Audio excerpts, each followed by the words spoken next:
Welcome to news and views. ఇవాళ వార్తాపత్రికల్లోని కథనాలు, వాటి వెనుక వాస్తవాలు, వాటి వెనుకల సాగే విశ్లేషణతో న్యూస్నో కార్యక్రమానికి స్వాగతం. ఓవరాల్గా చూస్తే నిన్న రెండు తెలుగు రాష్ట్రాల్లోని కీలకమైన పత్రికలు ఏవైతే ఉన్నాయో ప్రధాన పత్రికల్లో వచ్చిన వార్తలను ఒకసారి మనం అబ్జర్వ్ చేస్తే ఈనాడు పత్రికలో అమరావతికి కొత్త కళ అంటూ 11,467 కోట్లతో రాజధాని పనుల పునఃప్రారంభానికి సంబంధించిన వార్త మనకు కనిపిస్తుంది. అదే సందర్భంలో గత కొంతకాలంగా కాకినాడ సీపోర్టుకు సంబంధించి జరుగుతున్న ఇష్యూలో కీలకమైన విషయము, అందులోనూ వైకాపా హయాంలో కాకినాడ సీపోర్ట్ లిమిటెడ్లో 41.12% అరవిందో పరం అవ్వడానికి నాటి ప్రభుత్వ పెద్దలు దౌర్జన్యం చేశారంటూ సిఐడికి ఫిర్యాదు చేసిన వార్త మనకు కనిపిస్తుంది.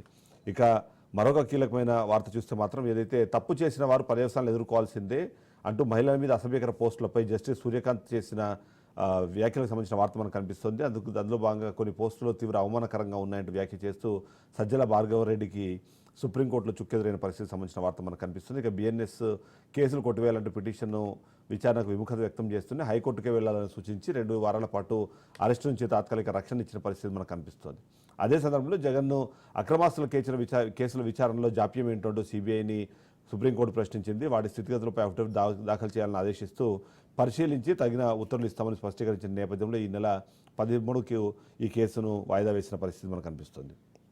ఇక బెల్ట్ షాపులకు సంబంధించిన వార్తలు రెగ్యులర్గా మనకు కనిపిస్తున్న నేపథ్యంలో మద్యం ఉల్లంఘనలకు 5 లక్షల జరిమానా విధిస్తూ ఏదైతే కొత్తగా తీసుకున్న నిర్ణయానికి సంబంధించిన వార్త కూడా మనకు కనిపిస్తుంది. అందులో ముఖ్యంగా నకిలీ మద్యం కానివ్వండి, లేకపోతే బెల్ట్ షాపులు పెట్టి నిర్వహించే విషయం పైన కానివ్వండి, మరొక బెల్ట్ షాపుల్ని పెట్టడం కానివ్వండి, అధిక ధరలకు మద్యం విక్రయించడానికి సంబంధించిన విషయం పైన సీరియస్గా రెస్పాండ్ అయిన పరిస్థితి మనకు కనిపిస్తుంది. ఇక ఆంధ్రజ్యోతి పత్రికను గమనిస్తే డిజిటల్తో దోపిడీ అంటూ ఇప్పటికే 50 కోట్లు తేలింది, సోషల్ సైకోలకు గత 5 ఏళ్ళు రాజపోషణ జరిగింది అంటూ విజిలెన్స్ పరిశీలనలో బయటకు వచ్చిన అక్రమాలకు సంబంధించిన వార్త మనకు కనిపిస్తుంది. ఇక బియ్యం దొంగల భరతం పడతామంటూ అక్రమ కట్టడిపై మంత్రి ఉపసంఘం ఏర్పాటు చేసిన నేపథ్యంలో ఆ వార్త మనకు కనిపిస్తుంది. సీఎం డిప్యూటీ సీఎం భేటీలో కీలకమైన నిర్ణయాలు జరిగాయి. అక్రమార్కులు వారికి సహకరించిన వారి వివరాలు ఇవ్వండి అంటూ కాకినాడ కోరడంతో పాటు కాకినాడ సీపోర్టుకు అధికారిగా ఓ ఐపీఎస్ను నియమించాలంటూ చేసిన విజ్ఞప్తికి సంబంధించిన వార్త మనకు కనిపిస్తుంది. ఇక స్మగ్లింగ్పై సీనియర్ ఐపీఎస్తో కమిటీ వేసి వ్యవస్థీకృత నేరంగా బియ్యం అక్రమ రవాణా జరుగుతున్న నేపథ్యంలో ఎగుమతి చేసిన కీలక వ్యక్తులపై చర్యలు తీసుకునేలాగా ఒక వార్త మనకు కనిపిస్తుంది. ఇక అమరావతి 2.0 అంటూ పరుగులు పెట్టబోతున్నాయి. 11,000 కోట్ల రూపాయలతో అభివృద్ధి పనులకు శ్రీకారం చుట్టిన నేపథ్యానికి సంబంధించిన వార్త మనకు కనిపిస్తుంది. ఇక సాక్షి పత్రికను గమనిస్తే ఎస్సీ ఎస్టీలకు షాక్ అంటూ ఉచిత విద్యుత్ కట్ అంటూ ఒక వార్త మనకు కనిపిస్తుంది. దాదాపు నెలకు 200 యూనిట్ల లోపు వాడిన బిల్లు కట్టాల్సిందే, పాత బకాయిల పేరుతో గుండెలదిరేలా బిల్లులు పంపిస్తున్నారంటూ ఒక వార్త మనకు కనిపిస్తుంది. ఇక రైతులను రోడ్డున పడేశావు, ధాన్యం సేకరణలో వైఫల్యంపై సీఎం చంద్రబాబుపై వైఎస్ జగన్మోహన్ రెడ్డి మండిపాటుకు సంబంధించిన వార్త మనకు కనిపిస్తుంది. మద్దతు ధర కల్పించాలన్న కనీస ధ్యాస కూడా ఈ సర్కారుకు లేదంటూ ఆయన ధ్వజమెత్తిన పరిస్థితి మనకు కనిపిస్తుంది. ఇక త్వరలోనే కులగణన అంటూ మరో వార్త మనకు కనిపిస్తుంది. త్వరలోనే కులగణన జాబితాలు విడుదల అంటూ మరొక వార్త మనకు కనిపిస్తుంది. విడతల వారీగా ఎస్సీ ఎస్టీ బీసీ కులాల జాబితాలు తొలుత 4 వారాల్లోపు ఎస్సీ కులాల జాబితా అలాగే సచివాలయాల్లో ప్రదర్శిస్తారు. వాటిపై అభ్యంతరాల స్వీకరణ చేసి అనంతరం అధికారికంగా ప్రకటించే అవకాశం ఉందంటూ కనిపిస్తుంది. ఇక డైవర్షన్ ఫ్లాప్ అయిందంటూ బాబు స్క్రిప్ట్ బోల్తా కొట్టిందంటూ మరో వార్త మనకు కనిపిస్తుంది. చంద్రబాబు డైరెక్షన్లోనే పవన్ నాదెండ్ల బియ్యం హైడ్రామా ఆడారు. ప్రభుత్వ వైఫల్యాలు తమ దోపిడీని కప్పపుచ్చుకునేందుకు ఎత్తుగడగా దీన్ని వైసీపీ భావిస్తుందంటూ ఒక వార్త మనకు కనిపిస్తుంది. ఇక రోడ్డెక్కిన రైతన్న మద్దతు ధర కోసం అంటూ మరో వార్త మనకు కనిపిస్తుంది. రాష్ట్ర చేతులు ఎన్నడూ వీలేని విధంగా నిరసనలు, ధాన్యం కొనేవారు లేరంటూ రైతులు గగ్గోలు పెడుతున్నారంటూ మరో వార్త మనకు కనిపిస్తుంది. ఇక తెలంగాణకు సంబంధించి చూస్తాను, తెలంగాణ ఈనాడు పత్రికలో మనకు వార్తలు ఇవాళ కనిపిస్తున్నాయి. అందులో ముఖ్యంగా చూస్తే ఏదైతే ప్రజలే బుద్ధి చెప్తారు అంటూ ప్రజలే బుద్ధి చెప్పాలి ప్రభుత్వాన్ని బద్నాం చేసేవారికి అంటూ నిన్న రేవంత్ రెడ్డి చేసిన వ్యాఖ్యలకు సంబంధించిన వార్త మనకు కనిపిస్తుంది. వైద్య విద్యా రంగాలకి మా మొదటి ప్రాధాన్యము, ఉద్యోగాల భర్తీలో దేశంలోనే రికార్డు సృష్టించాము, పబ్లిక్ సర్వీస్ కమిషన్ ప్రక్షాళన మా పనితీరుకు గీటురాయి అంటూ వైద్యారోగ్య శాఖ విజయోత్సవ సభలో రేవంత్ రెడ్డి చేసిన వ్యాఖ్యలకు సంబంధించిన వార్త కనిపిస్తుంటే రేవంత్ రెడ్డిది 2 నాలుకల ధోరణి అంటూ నిన్న హరీష్ రావు చేసిన వ్యాఖ్యలకు సంబంధించిన వార్త కూడా మనకు కనిపిస్తుంది. ఏడాది పాలనలో ప్రజలు వంచనకు గురయ్యారు, అలాగే ఇప్పటివరకు ఏం జరిగింది లేదన్న విషయంపైన సంబంధించిన వార్త మనకు కనిపిస్తుంది. ఇక ఎన్కౌంటర్పై వివరణ ఇవ్వండి అంటూ మావోయిస్టుల మృతదేహాలను భద్రపరచండి అంటూ ప్రభుత్వానికి పోలీసులకు హైకోర్టు ఆదేశించిన నేపథ్యంలో ఆ వార్త మనకు కనిపిస్తుంది. ఇక వెలుగు పత్రికను గమనిస్తే వెలుగు పత్రికలో కూడా నిన్న విజయోత్సవాలకు సంబంధించిన వార్త మనకు కనిపిస్తుంటే, అంతేకాకుండా రిక్రూట్మెంట్లో మాది రికార్డు అంటూ ఏడాదిలో 50,000 ఉద్యోగాలు భర్తీ చేస్తామంటూ సీఎం రేవంత్ రెడ్డి చేసిన వ్యాఖ్యలకు సంబంధించిన వార్త మనకు కనిపిస్తుంటే, మరోవైపు కూరగాయలు అమ్ముకునేటోళ్ళపైకి దూసుకెళ్లిన లారీ అంటూ ఏదైతే 4 మృతి 3 తీవ్ర గాయాల నేపథ్యంలో రంగారెడ్డి జిల్లా ఆలూరు గేట్ వద్ద జరిగిన రోడ్డు ప్రమాదానికి సంబంధించిన వార్త కూడా మనకు కనిపిస్తుంది. ఇక అప్పుల కిస్తీలు మిత్తీలకే 64,516 కోట్లు కడుతున్నాము. ఏడాది కాలంలో గత 10 ఏళ్ల రుణాలకు చెల్లించిన రాష్ట్ర ప్రభుత్వం అంటూ ఒక వార్త మనకు కనిపిస్తుంది.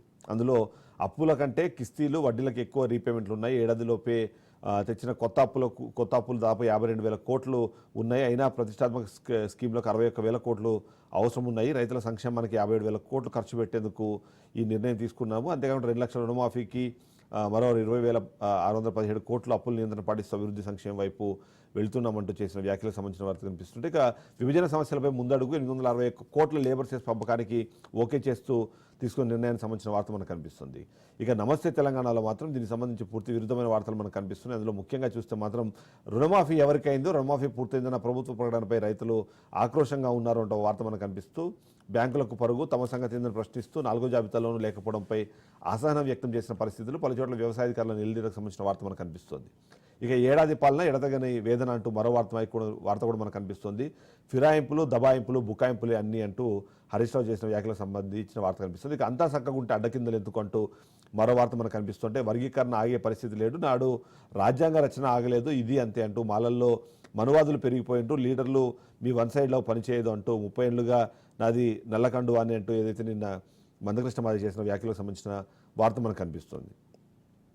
ఓవరాల్గా చూస్తే మాత్రం తెలంగాణలో ప్రభుత్వం మారింది. ఏడాది పాలన పూర్తవుతున్న నేపథ్యంలో విజయోత్సవ సంబరాలు చేసుకుంటున్న పరిస్థితి మనం చూస్తున్నాం. ఆ విజయోత్సవ సంబరాలకు సంబంధించి ఇప్పటికే ప్రతిపక్షాలు చాలా ఘాటుగా స్పందిస్తున్న నేపథ్యంలో దానిపైన ఇవాళ మనము చర్చను చేపడుతున్నాం. విజయోత్సవాలు అసలు ఎవరు జరుపుకుంటున్నారు, ఎందుకు జరుపుకుంటున్నారు, జరుపుకునే నేపథ్యంలో కాంగ్రెస్ పార్టీ ఇచ్చిన హామీలు, ఇప్పటికి అమలైన హామీలకు సంబంధించిన వ్యత్యాసానికి సంబంధించి ప్రతిరోజు ప్రతిపక్షాలు మాట్లాడుతున్న నేపథ్యంలో వాళ్ళకి దానికి ఏం సమాధానం వినిపిస్తుందన్న విషయంపైన మనం చర్చిద్దాం. మనతో పాటు ఇప్పటికే మిట్ట నరసయ్య గౌడ్ గారు కాంగ్రెస్ పార్టీ నుంచి మనతో పాటు లైవ్లో జాయిన్ అయ్యారు. Narasayya garu, good morning. Good morning sir. Yes, అలాగే మనతో పాటు శంకర్ గారు బీజేపీ నాయకులు కూడా మనతో పాటు జాయిన్ అయ్యారు. మరి కాసేపట్లో బండ శ్రీనివాస్ గారు బీఆర్ఎస్ నేత జాయిన్ కాబోతున్నారు. నరసయ్య గౌడ్ గారు, ఇదే ప్రశ్న, ఏంటి విజయోత్సవాలు అంటున్నారు, మళ్ళీ విజయోత్సవాలు జరుపుకోవాలి అంటే మీరు సంవత్సర కాలం పూర్తి చేసుకున్నారు, కానీ 100 రోజుల్లోనే పూర్తి చేస్తామన్న హామీలు ఇప్పటిదాకా ఎక్కడి దాకా వచ్చాయి? పూర్తి చేశామని చెప్తున్న రుణమాఫీ పైన ఇంకా ప్రతిష్టంభన అలాగనే కొనసాగుతోంది. రైతులు ఇంకా ఇబ్బందులు పడుతున్నారు. వాళ్ళ అకౌంట్లో జమగాని పైసలకు సంబంధించి వచ్చిన మెసేజ్లను చూపిస్తూ కూడా ఇవాళ మీడియా ముందుకు వచ్చే పరిస్థితి ఉంది. ఏంటి విజయోత్సవాలు ఎందుకంటారు? వాయిస్ క్లియర్ ఉందా సార్? ఎస్ నరసయ్య గారు. ముందుగా మీకు ప్యానెల్లో ఉన్న పెద్దలకు వ్యూవర్స్కు నమస్కారం.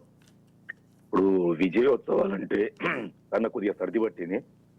విజయోత్సవాలంటే గత సంవత్సరం నుంచి ఒక 50,000 ఉద్యోగాలు ఇవ్వడం జరిగింది. అదేవిధంగా రైతులకు 21,000 కోట్ల రూపాయల రుణమాఫీ ఇవ్వడం జరిగింది.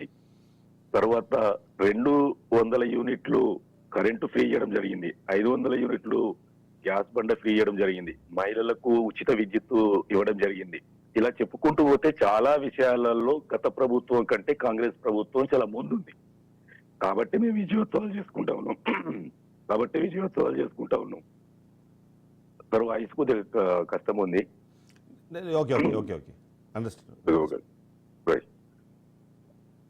అందుకనే మేము విజయోత్సవాలను ముందుకు తీసుకెళ్తా ఉన్నాం. అదే విధంగా మీరు గత 10 సంవత్సరాల కనుక మీరు చూసుకుంటే కేసీఆర్ ఫామ్ హౌస్ లో నుంచి బయటికి వచ్చిన సందర్భాలు చాలా తక్కువ. ఆయన ఒక్క టీచర్ను కూడా రిక్రూట్మెంట్ చేయలేదు. మేము డిఎస్సి వేయడమే కాకుండా 11,000 పైచీలకు మందిని ఏకదాటిగా మేము రిక్రూట్మెంట్ చేసి విద్యా వ్యవస్థను మేము అక్కున చేర్చుకున్నాం. దాన్ని అభివృద్ధి పదంలో చేస్తా ఉన్నాం.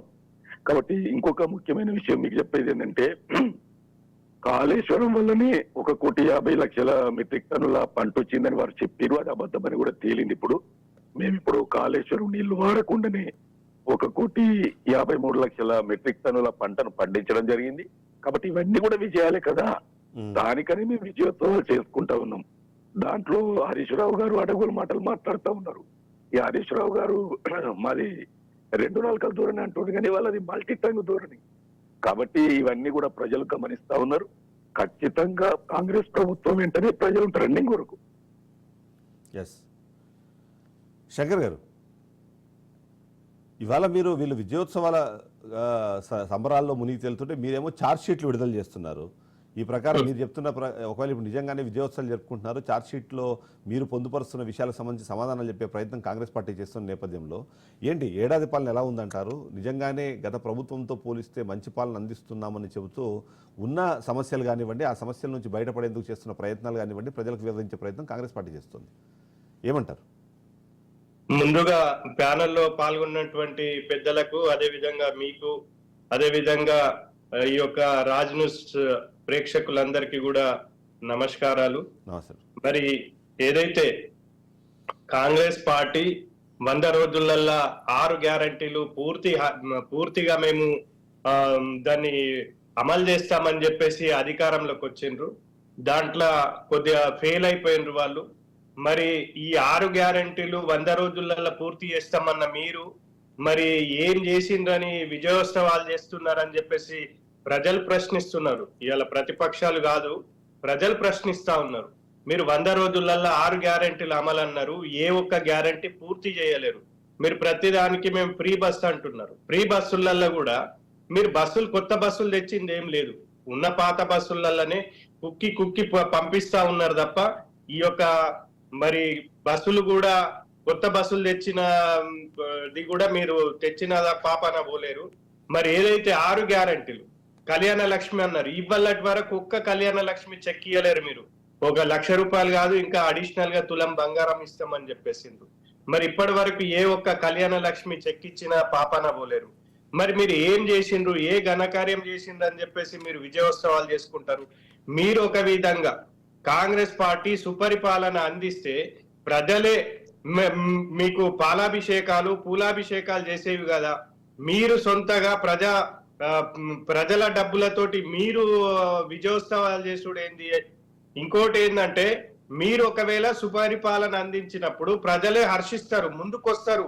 అయ్యే మాకు ఇన్ని గ్యారంటీలు పూర్తి చేసిండ్రు, 6 గ్యారంటీలు పూర్తి చేసిండ్రు, త్వరలోనే ఇంకా 420 గ్యారంటీలు పూర్తి చేస్తారని చెప్పేసి ప్రజలల్లో ఒక భరోసా వస్తుండే, ప్రజలల్లో ఒక ధైర్యం వస్తుండే. కానీ మీరు పూర్తిగా అంటే మీరు ఏ స్టెప్ వేసినా వెనక్కి వస్తున్నారు. ఇవాళ హైడ్రా విషయం కానీ, లేకపోతే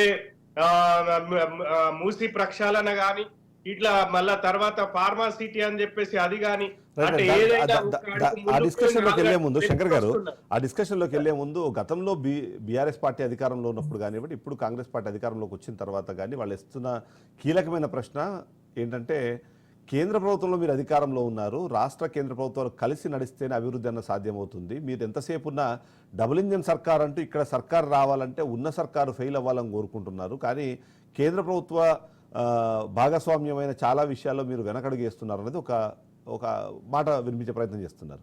8 మంది ఎంపీలు ఉన్నారు, కానీ మీరు రాష్ట్రాన్ని సాధించింది గుండు సున్నా అని చెప్పి గతంలోనే ఆ గుండు సున్నాకు సంబంధించిన ఒక క్యాంపెయిన్ కూడా కాంగ్రెస్ పార్టీ చేసిన నేపథ్యం మనం చూసాం. సో ఎక్కడ మీరు కేంద్ర ప్రభుత్వంలో అధికారంలో ఉండి రాష్ట్ర ప్రభుత్వానికి అలా సహకరించకుండా ఇలాంటి ఆరోపణలు చేయడం సమంజసమేనా అన్న ప్రశ్న కాంగ్రెస్ పార్టీ వేస్తుంది. దానికి ఏం సమాధానం చెప్తారు? ఇప్పుడు గతంలో కూడా కేటీఆర్ గారు ఏమన్నారు, మా కేంద్రం ఏమి ఇస్తలేదు, మేమే కేంద్రానికి ఇస్తున్నాము, కేంద్రం మాకేమి ఇస్తున్నది, కేంద్రం గుండు సున్నా ఇస్తున్నది, గాడిద గుడ్డు ఇస్తున్నది అని చెప్పేసి వక్రంగా మాట్లాడింది. వాళ్ళు ఎక్కడున్నారో ప్రజలు అర్థమైంది, ఆ పార్టీకి అర్థమైంది. ఇవాళ వీళ్ళు కూడా కేంద్రంతో సఖ్యతగా ఉంటే, కేంద్రంతో మంచి కోఆర్డినేషన్ ఉంటే అనుకున్న దానికంటే ఎక్కువ నిధులు వస్తాయి. మరి ఎంతసేపు కేంద్రానికి మీరు, కేంద్రం అనేది ఒక పెద్దన్న పాత్ర, కేంద్రంతో మీరు సఖ్యతగా ఉంటే అక్కడి నుండి నిధులు వస్తాయి తప్ప మీరు కేంద్రానికి విమర్శిస్తే ఎట్లా వస్తాయి? మరి గతంలో చేసింది బిఆర్ఎస్ పార్టీ, వాళ్ళు ఒక ఒంటెద్దు పోకడలాగా పోయినరు. మోడీ ఏంది బోడీ ఏంది అని చెప్పేసి అడ్డగోలుగా మాట్లాడిండ్రు. మన కేంద్ర ప్రభుత్వం నుండి ఎవరైనా పెద్దలు వచ్చినా, సాక్షాత్ ప్రధానమంత్రి వచ్చినా నిర్లక్ష్యం చేసిండ్రు బిఆర్ఎస్ పార్టీ. మరి వాళ్ళు ఇవాళ ఎక్కడ పోయినరు? ఇవాళ గతంలో కూడా ఒక అడుగు ముందుకేసిండ్రు రేవంత్ రెడ్డి గారు. మరి నరేంద్ర మోదీ గారు ఆదిలాబాద్ వచ్చిన సందర్భంలో రేవంత్ రెడ్డి గారు వెళ్ళిండ్రు. ఆ బడే భాయ్ హై, హమ్ छोटे भाई है, हम आपसे मिलके हम काम करेंगे, आपका साथ चाहिए हमको, हमारा आपका ब्लेसिंग चाहिए बोल के वहां पर बात करे. फिर क्यों उनके ऊपर काउंटर कर रहे, क्यों उनके खिलाफ बात कर रहे? అంటే నేనేమంటా అంటే, కేంద్రం తోటి మీరు ఎంత సఖ్యతగా ఉంటే అంత నిధులు వస్తాయి తప్ప మీరు కేంద్రాన్ని తిడితే ఏం రాదు. కేంద్రం ఇక్కడ అంటే కాంగ్రెస్ పార్టీకి ఖచ్చితంగా సంబంధించి కేంద్రానికి అన్ని రాష్ట్రాలు సమానమే. ఇవాళ కాంగ్రెస్ పార్టీకి సంబంధించి అది ఒక జాతీయ పార్టీ. మంచి కోఆర్డినేషన్ ఉన్నది, మంచి డెవలప్మెంట్ చేసుకుంటున్నది. మరి శంకర్ గారు, అయితే ఇక్కడ సమస్య ఏమొస్తుందంటే కాంగ్రెస్ పార్టీ ఒక జాతీయ పార్టీ. శంకర్ గారు, కాంగ్రెస్ పార్టీ ఒక జాతీయ పార్టీకి మేబీ రాష్ట్రానికి సంబంధించి దాని అభివృద్ధి పనులకు సంబంధించి ఆ డబ్బులు తీసుకోవడం విషయంలోనూ నిధులు సమీకరించుకునే విషయంలోనూ హెల్ప్ అడగడంలో తప్పలేదు. కానీ దేశవ్యాప్తంగా జరుగుతున్న కొన్ని సమస్యలపైన ప్రశ్నించినప్పుడు లేకపోతే దాని మీద విమర్శించినప్పుడు దాని రెప్లికేషన్స్ రిఫ్లెక్షన్స్ మీరు రాష్ట్ర ప్రభుత్వాలపైన చూపించడం అనేది కూడా కరెక్ట్ కాదేమో అన్న ఒక విశ్లేషణ వినిపిస్తుంది కదా. ఇప్పుడు ఎవరి రాజకీయాలు వాళ్ళవి. ఇప్పుడు వాళ్ళు కూడా జాతీయ party, Congress party, Bharatiya Janata party కూడా జాతీయ పార్టీ.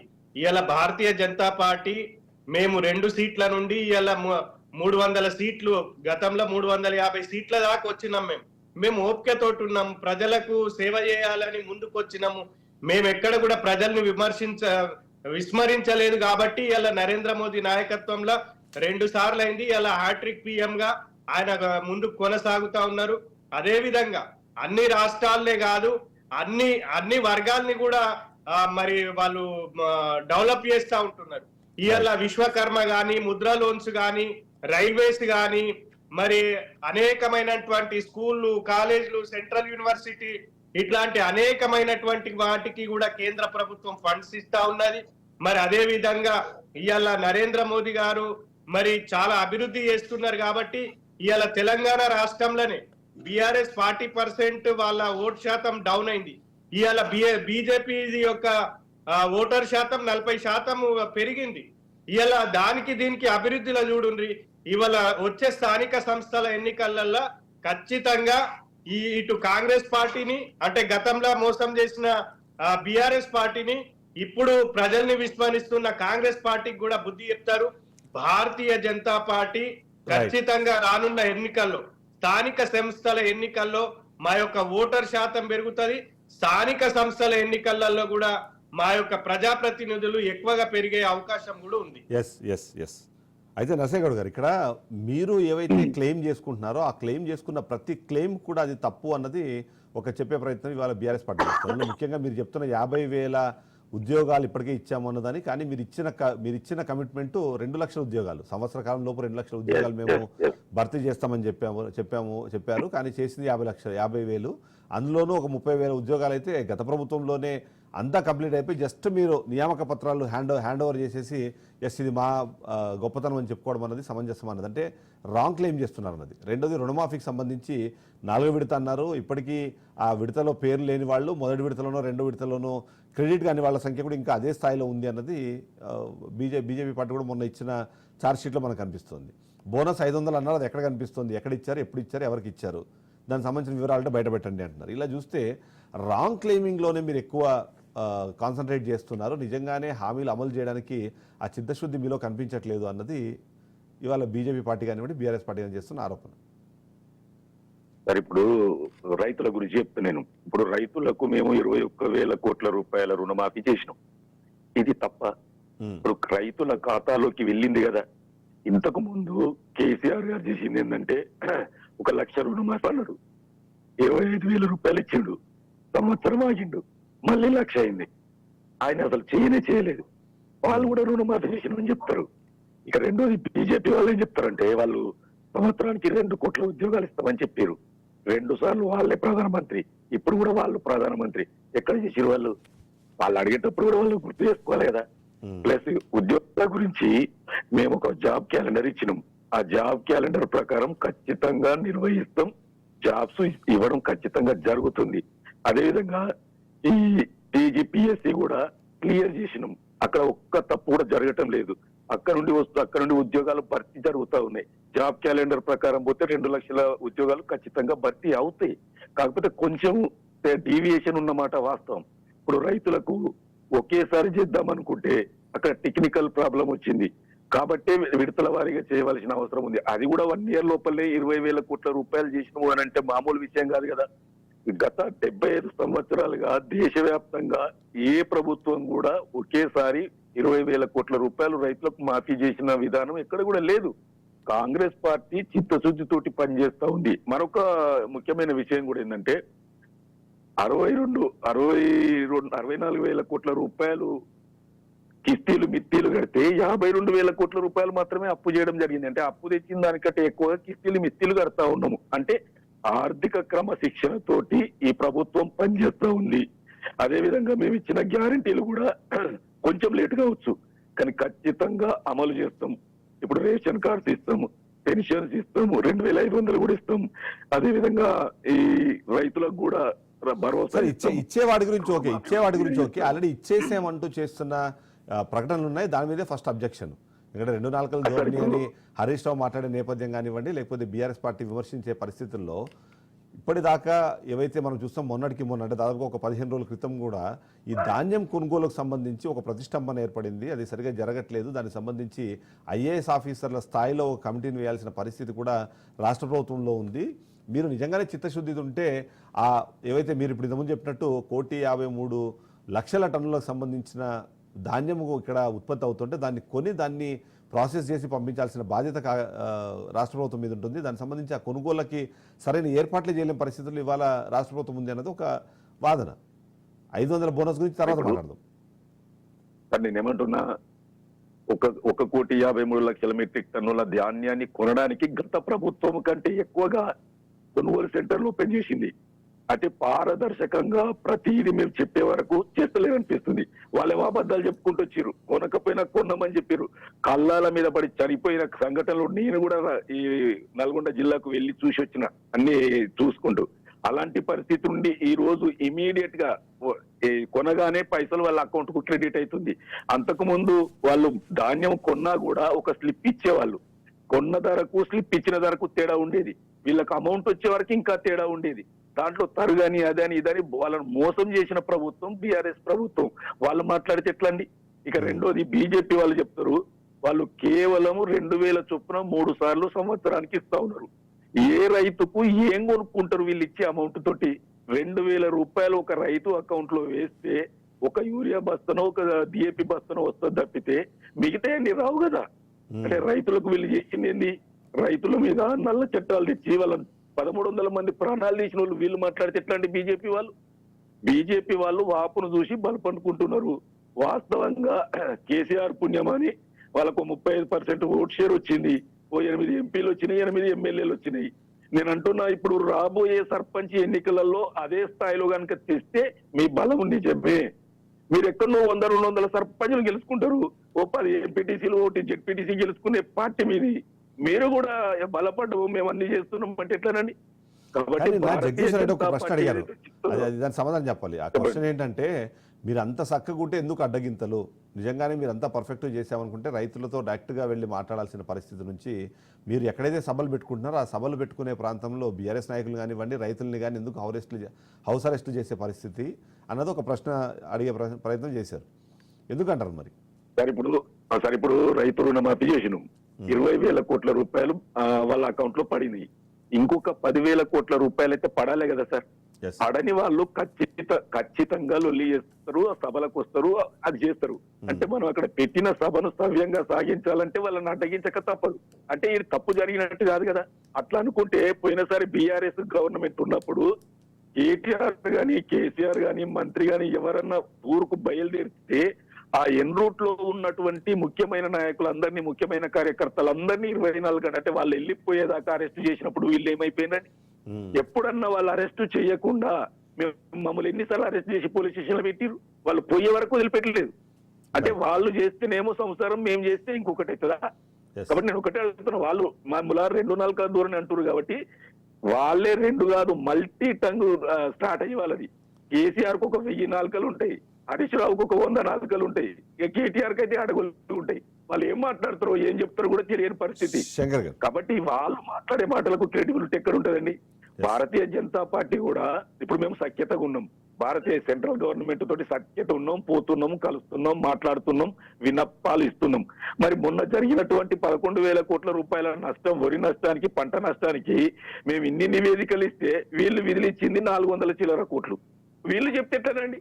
మరి మేమేం చక్కగా ఉన్నాగా, మేము కలుస్తున్నాం కదా, మేము మాట్లాడుతున్నాం కదా, నివేదికలు ఇస్తున్నాం కదా, ఇద్దరు కేంద్ర మంత్రులు వచ్చి తిరిగిపోయారు కదా. అయినప్పటికీ మీరు 400 కోట్లు ఎట్లు ఇస్తారు? అదే పక్క రాష్ట్రానికి 1100 కోట్లు ఎట్లు ఇస్తారు? అంటే మీరు వివక్ష చూపిస్తున్నట్టే కదా. శంకర్ గారు. నేను ఒకటే అంటున్నా, అన్ని పార్టీలు కూడా వాళ్ళ అనుకూలంగా మాట్లాడుతూ ఉన్నాయి.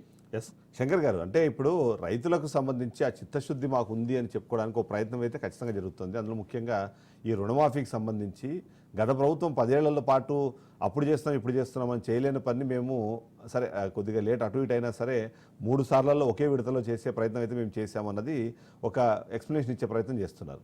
సో రైతుల గతంతో పోలిస్తే మంచి జరిగింది కదా, సరే రాష్ట్ర ప్రభుత్వంలో ఉన్న పరిస్థితులు వీటన్నిటి సిచ్యువేషన్స్ నేపథ్యంలో ఏదో ప్రయత్నం చేస్తున్నాం అన్నమాట మాట్లాడుతున్నారు. ఏమంటారు? ఇప్పుడు ఏ ఒక్క వర్గం కూడా కాంగ్రెస్ పార్టీ హయాంలో ఏ ఒక్క వర్గం కూడా వాళ్ళు సాటిస్ఫాక్షన్ గా లేరు.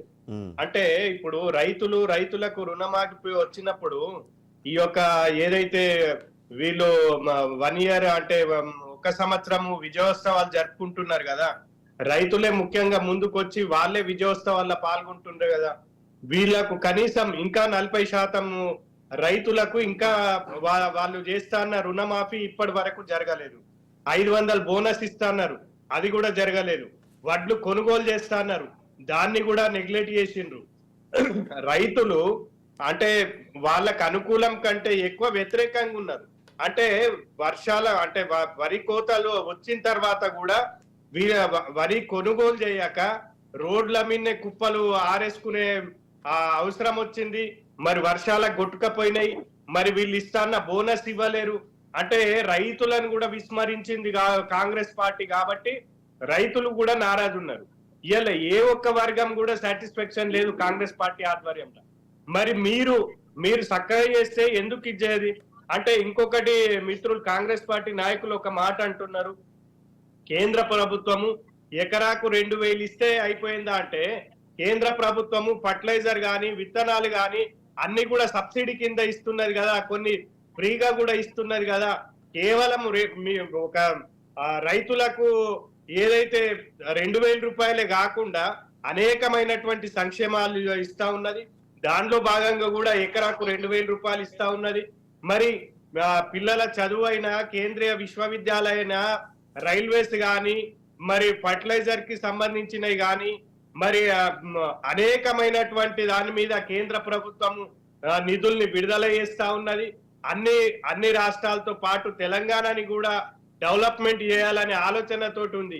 కానీ ఎంతసేపు మీరు కేంద్రాన్ని తిట్టుడు తప్ప మీరు చేసేది అంటే మీరు అధికారంలో ఉన్న రాష్ట్రం కానివ్వండి, మీ కూటమి అధికారంలో ఉన్న రాష్ట్రంలో ఇస్తున్న నిధులు కానివ్వండి, చేస్తున్న సహాయంతో పోలిస్తే కాంగ్రెస్ పాలిత ప్రాంతాల్లో ఆ రాష్ట్రాల్లో జరుగుతున్న నిధుల విడుదల అన్నది చాలా తక్కువగా ఉంటుంది అన్నది ఆరోపణ చేస్తున్నారు కదా, దానికి కూడా సమాధానం చెప్పాలి మీరు. సార్ ఇప్పుడు అడగండి అమ్మైనా పెట్టదు అంటారు. మీరు ఇక్కడ మీ రాష్ట్రంలో 11,000 కోట్లకు సంబంధించి మొన్న అంటే వర్షం వచ్చి ఖమ్మం జిల్లా మొత్తం కొట్టుకుపోయింది అవన్నీ అన్నప్పుడు అక్కడ రోడ్లకు సంబంధించిన విషయం కానివ్వండి, లేకపోతే అక్కడ ఉన్న పంట పొలాల్లో జరిగిన నష్టం కానివ్వండి, అన్ని నివేదిక ఆల్మోస్ట్ నాకు తెలిసి అయితే ఒక 5-6 వేల కోట్లకు సంబంధించిన డిస్కషన్ జరిగింది. బట్ ఫైనల్ రిపోర్ట్ అయితే 11,000 అని చెప్పి ఇచ్చే ప్రయత్నం అయితే రాష్ట్ర ప్రభుత్వం చేసింది. కానీ మీరు ఇచ్చింది ఏంటంటే కొద్ది మీ దగ్గర ఉన్న అమౌంట్ని అందరినీ పంచిపెట్టారు తప్ప అక్కడ వాళ్ళ అవసరాలకు తగ్గట్టుగా మీరు చేయలేదు. ఎందుకంటే ఒకటే రోడ్లకే దాదాపు 7 నుంచి 800 కోట్ల నష్టం జరిగింది అన్నది అప్పుడు ఒక ప్రాథమిక అంచనా. 400 కోట్లతో ఏం చేసుకోవాలన్నది ఇప్పుడు ఆ ప్రశ్న. సార్ వీళ్ళు కరెక్ట్ కోఆర్డినేషన్ ఉండి, కేంద్రం తోటి కోఆర్డినేషన్ ఉండి వీళ్ళు ఆ నివేదికలు ఇస్తే ఖచ్చితంగా కేంద్ర ప్రభుత్వం ఇస్తుంది. కేంద్ర ప్రభుత్వం అన్ని దగ్గరలలో అభివృద్ధి జరగాలనుకుంటది, సేమ్ టైం తెలంగాణను కూడా జరగాలనుకుంటది, మరి ఖమ్మం కూడా జరగాలనుకుంటది. వీళ్ళు వెళ్ళి అడగకపోతే ఎక్కడికి వెళ్ళి వస్తుంది? వీళ్ళు ఎంతసేపు నరేంద్ర మోదీని, భారతీయ జనతా పార్టీని, మాకున్న కేంద్ర మంత్రులను, ఎంపీలను తిట్టుడు తప్ప మరి ఇంకోటి ఏం చేయలేదు. మీరు డెవలప్మెంట్ చేయాలంటే మేము మిమ్మల్ని ఎక్కడన్నా తిడుతున్నామా? ఇవాళ రాష్ట్ర ప్రభుత్వానికి మీకు అంటే రాష్ట్రంలో ప్రజలు రేవంత్ రెడ్డి గాని కాంగ్రెస్ పార్టీ గాని అధికారం ఇచ్చిండ్రు. మిమ్మల్ని 5 సంవత్సరాల వరకు ఎవరు డిస్టర్బ్ చేసేది లేదు. మీరేదో మీకు అవకాశం వచ్చింది కాబట్టి మంచి చేస్తే మళ్ళొక్కసారి ప్రజలు ఆశీర్వదిస్తారు, లేకపోతే సేమ్ బిఆర్ఎస్ పార్టీకి ఏ విధంగా జరిగిందో ఆ విధంగా అవుతుంది. మరి మీరు విస్మరించుడు కాదు, మీరు ఎంతసేపు కేంద్ర ప్రభుత్వాన్ని, భారతీయ జనతా పార్టీని తిట్టుడు మానుకొని మీరు అభివృద్ధి వైపు కేంద్రం తోటి నరేంద్ర మోదీ గారితో సఖ్యగా ఉండి మీరు అక్కడి నుండి ఏమన్నా నిధులు తెచ్చుకునే ప్రయత్నం చేయాలా? శంకరయ్య, సఖ్యతగా ఉండడం అంటే ఏంటి? కేంద్ర మంత్రులను ఇన్వాల్వ్ చేయాలా? సఖ్యతగా ఉండడం అంటే ఏంటి? అసలు వాళ్ళు ఏమైనా విమర్శించకుండా, తప్పులు చేసిన దాని గురించి పట్టించుకోకుండా, ఇప్పుడు ఎన్నికలు వస్తున్న నేపథ్యంలో ఖచ్చితంగా ఎన్నికల్లో రాజకీయాలు చేయాల్సిన అవసరం ఉంటుంది. దేశవ్యాప్తంగా ప్రతి సంవత్సరము ఏదో ఒక ఎన్నికలు వస్తే, ఎన్నికలు వచ్చినప్పుడు వాళ్ళు ఖచ్చితంగా మోదీని కావనివ్వండి, వాళ్ళు ఎన్డీఏ ప్రభుత్వాన్ని కానీ విమర్శిస్తారు. అంటే ఆ విధంగా విమర్శలు లేకుండా మీతో పాటు సఖ్యతగా ఉండాలని కోరుతున్నారా? లేకపోతే కేంద్ర ప్రభుత్వము, రాష్ట్ర ప్రభుత్వము రెండు మన ఒక ఒక దాని పాయింట్ ఆఫ్ వ్యూలో మీరు కలిసి ఉండాలంటున్నారా? లేదు లేదు, ఇప్పుడు వాళ్ళైనా రాజకీయం చేస్తారు, మేము కూడా, మాది రాజకీయ పార్టీ, వాళ్ళది రాజకీయ పార్టీ, స్వచ్ఛంద సంస్థ ఏం కాదు. మేమేమంటున్నామంటే రాజకీయము ఎలక్షన్లప్పుడు రాజకీయం చేయండి, వద్దంటలేము. మిమ్మల్ని మేము తిడతాం, మమ్మల్ని మీరు తిడతారు, అది ఎవరు వాస్తవాలు తిడుతున్నారు ఏందనేది ప్రజలు గుర్తిస్తారు. మీరు అనవసరంగా తిట్టినా పక్కకు పెడతారు. వాస్తవం మేము తప్పు చేస్తే మమ్మల్ని విమర్శించుండి, వద్దనట్లేదు. కానీ అదే పనిగా మీరు తిట్టుతా ఉంటే మాత్రం అది కరెక్ట్ కాదని చెప్తా ఉన్నాము. మీరు ఇప్పుడు నిన్న కాక మొన్న ఏం చేసిండు, పక్క రాష్ట్రంలో ఎలక్షన్స్ ఉంటే రేవంత్ రెడ్డి గారు వెళ్ళి నేను 6 గ్యారెంటీలు పూర్తి చేసిన, ఇంకా 420 గ్యారెంటీలు రెడీగా ఉన్నాయి నేను చేయడానికి అని చెప్తే, మరి మహారాష్ట్ర ప్రభుత్వం మహారాష్ట్రకి వెళ్ళి ఎలక్షన్స్ కి వెళ్తే ఈయన వెళ్ళిన ఒక్క దగ్గర కూడా ఒక్కటంటే ఒక్క ఎమ్మెల్యే సీట్కి వెళ్ళలేదు. అదే మేము వెళ్ళిన దగ్గర ప్రతి దగ్గర గెలిచి వచ్చిండ్రు. అంటే మా మాటలలో నిజాయితీ ఉంది, వాళ్ళు అబద్ధం చెప్పిండ్రు కాబట్టి వాళ్ళని నమ్మలేరు. ఇవాళ సేమ్ అదే అబద్ధాలు పదే ఆ అబద్ధాలు ఎప్పుడు మానుకోండి, అభివృద్ధి వైపు అడుగులేయండి. మీ ప్రజలు 5 సంవత్సరాలకు అధికారం ఇచ్చిండ్రు, మీరు దానికి అనుగుణంగా పనిచేయండి. కానీ ఇప్పుడు మీరు అప్పుడే హైడ్రా తీసుకొస్తారు, అప్పుడే మూసి ప్రక్షాళన చేస్తారు, అప్పుడే ఫార్మా సిటీ తీసుకొస్తారు, మళ్ళీ వెనక్కి వస్తారు. ఇది కరెక్ట్ కాదు. మీరు ఇక్కడ నర్సయ్య గారు ఇప్పుడు నిన్న సీఎం గారు చేస్తున్న వ్యాఖ్యల్లో విద్యా వైద్యం అన్నది మాకు చాలా ప్రియారిటీ అనే విధంగా ఒక మాట చెప్పే ప్రయత్నం చేశారు. కానీ విద్యా వైద్య ప్రియారిటీ అంటున్నారు. ఒకవైపు ఏమో హాస్టళ్లలో కానివ్వండి, సంక్షేమ హాస్టల్లో కానివ్వండి, గురుకుల హాస్టల్లో కానివ్వండి, తిండి పెట్టలేని పరిస్థితి, పెట్టిన ఆ తిండి వల్ల పిల్లలు హాస్పిటల్ పాలయ్యే పరిస్థితి అన్నది ఒకటి. అక్కడ నుంచి సరే ఇక్కడ ఫుడ్ పాయిజన్ అయిందని చెప్పి హాస్పిటల్ తీసుకెళ్తే అక్కడ మినిమం రిక్వైర్మెంట్స్ కూడా ఫుల్ఫిల్ చేయలేని పరిస్థితుల్లో ఇవాళ రాష్ట్ర ప్రభుత్వం ఉంది. చిన్నపాటి మందులు కూడా దొరకట్లేదు రాష్ట్ర వ్యాప్తంగా అన్నది ఒక వాదన వినిపించే ప్రయత్నం చేశారు. మీ ప్రియారిటీ అనుకున్న 2 వ్యవస్థల్లోనే ఇలా ఉంది అంటే ఇంకా మిగిలిన వ్యవస్థల పరిస్థితి ఏంటనేది ఒక ప్రశ్న. ఇప్పుడు మీరు కరెక్ట్ ప్రశ్న మన ఒకటి ఏంటంటే విద్యా వైద్యము ఇప్పుడు విద్యాశాఖ లేదు సార్. విద్యాశాఖ మంత్రిని విద్యాశాఖ మంత్రిని మీరు రిక్రూట్ చేయండి. విద్యాశాఖ మంత్రిని పెట్టకుండా విద్యా వ్యవస్థ గాలికి వదిలేస్తున్నారు. ఇవాళ ప్రతి విద్యాలయాలలో మరి భావి భారత పౌరులు తయారయ్యేది కేవలం విద్యాలయాల్లో. మరి చాలా మందికి ఏంటంటే విద్యాలయాల్లో మనం ఇన్వెస్ట్మెంట్ చేస్తే మనకు రిటర్న్ వచ్చేది ఏంది అనేటి ఆలోచన ఉంటది. నర్సయ్య గారిని ఒకసారి సమాధానం చెప్పిన మళ్ళీ మీ దగ్గరకు వస్తాను. నర్సయ్య గారు జాయిన్ అయ్యారు లైవ్ లో. రెండు విషయాలు స్పష్టంగా అడిగినారు. ఒకటి విద్యలో గత ప్రభుత్వము కంటే మిన్నగా రిక్రూట్మెంట్ చేయడం జరిగింది. అదే విధంగా పోయిన గవర్నమెంట్ 3,000-4,000 స్కూళ్లను మూతేసింది. కానీ మేము తెరిచినాం. మేము 11,000 టీచర్లను రిక్రూట్మెంట్ చేసినాం. వారికి అన్ని వసతులు సమకూరుస్తున్నాం కాబట్టి విద్యా వ్యవస్థను మేము ప్రయారిటీగా తీసుకుని 6% నిధులను కేటాయించేసి మేము ఖర్చు పెడుతున్నాం కాబట్టి బాగుపడుతుందని మేము అంటున్నాం. అదే విధంగా వైద్య శాఖలో కూడా రిక్రూట్మెంట్ జరుగుతూ ఉంది. ఎక్కడైతే తక్కువ వసతులు ఉన్నాయో అక్కడ ఏర్పాట్లు మేము చేస్తా ఉన్నాం. ఖచ్చితంగా వైద్యం అనేది ప్రజలకు చాలా కీలకమైన అవసరమైంది కాబట్టి ఆ రెండింటి మీద మేము దృష్టి సారించడం. ఖచ్చితంగా ఒక రోజు అటు ఇటు లేట్ అయినా కూడా ఖచ్చితంగా మేము చేసి తీరుతాం.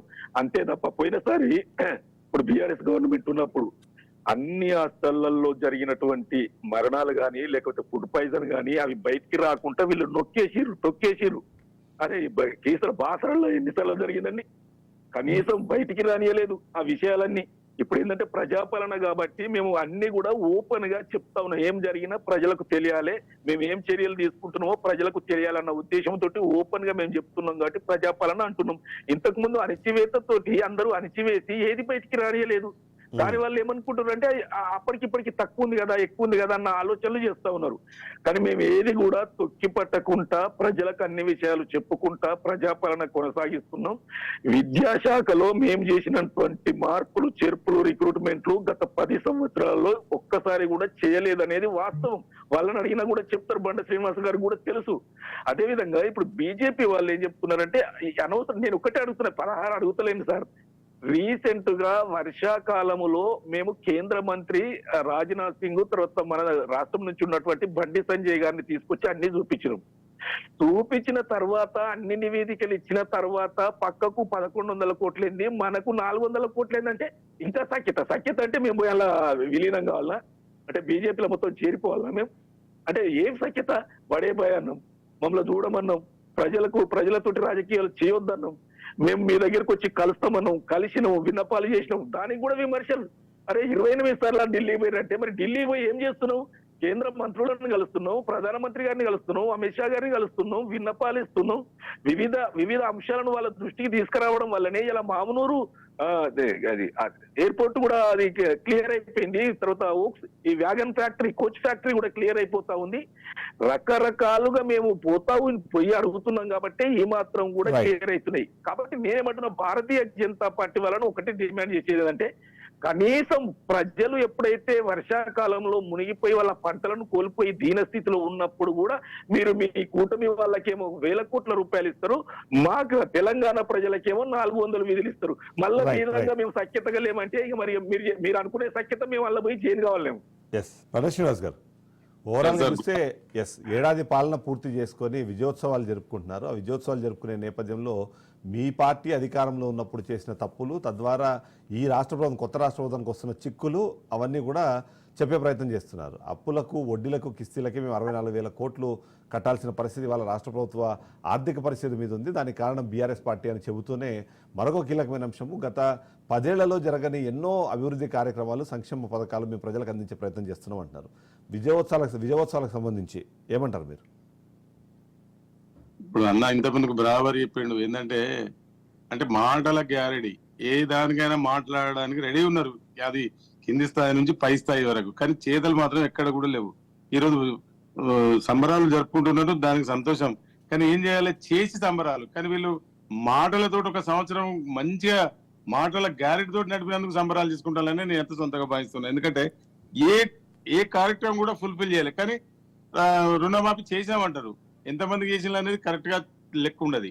తర్వాత అన్ని కూడా మొత్తం ఇస్తున్నా అంటారు వాళ్ళు. మాకు అంటే కేసీఆర్ గారి కంటే 420 హామీలు ఇచ్చిళ్ళు, ఒక 6 గ్యారంటీలు అయితే ఎంబడే December 9న అన్నారు. ఇవి కూడా ఇప్పటి వరకు ఎక్కడ కూడా చేసిన లేదు, కానీ చేసిన దానికంటే ఎక్కువ మాత్రం మాట్లాడుతూ ఉన్నారు. అందుకొరకే విజయోత్సవాలు, సంబరాలు. అది ఇంత ఖర్చు, అసలు పైసలే లేవన్నప్పుడు ఎందుకన్నా మనకి షోకులు? మనకు డబ్బులు లేవు అని అంటున్నారు, మనం లోపడేట అంటున్నారు, అభివృద్ధి చేయలేకపోతుంటాం అంటున్నారు. మళ్ళీ సంబరాల పేరు మీద మళ్ళీ ఎందుకన్నా ఖర్చు పెట్టడం అవసరం లేదు కదా. నువ్వు మన ఇల్లు ఉంటేనే మనం ఎంత అయితే మనకు ఇన్కమ్ ఉంటుందో దాన్ని బట్టి మనం వెళ్తాం. మీరే చెప్తున్నారు మనకు లోబడియట్టు, వాళ్ళు చేసిన వాటికి వడ్డీ కడుతున్నాం, మార్పు కోరుకున్నారు ప్రజలు, మమ్మల్ని ఎన్నుకున్నారు, నువ్వు లంక బిందెలు అనుకో.